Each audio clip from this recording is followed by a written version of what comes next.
20 ফুটের সরস্বতী প্রতিমা তৈরি করে চমক শিবম এডুকেশন সোশ্যাল ওয়েলফেয়ার ট্রাস্টের পুজোর।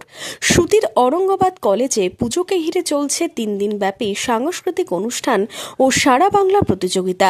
সোমবার সন্ধ্যায় অনুষ্ঠানের সূচনা করেন বিধায়ক জাকির হোসেন।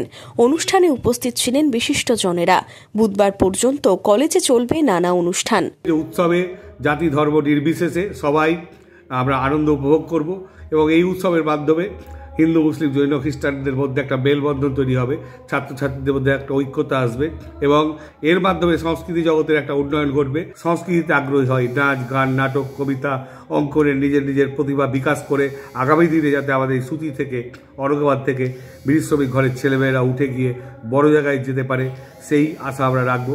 আগামী দিনে অনুষ্ঠান আরো বড় হবে বলে জানালেন বিধায়ক জাকির হোসেন।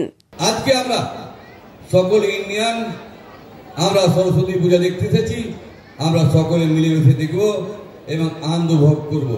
কালকে গান নাচ হবে, আজও হবে, আপনারা সকলে দেখে যাবেন এবং আমরা চাইব নাথুলালের পিডিটিআই এবং বিএডে যে অনুষ্ঠান হচ্ছে আপনারা সকলেই তাকে সাধুবাদ জানাবেন এবং আশীর্বাদ করবেন আগামী বছর আরো ভালো করতে পারি।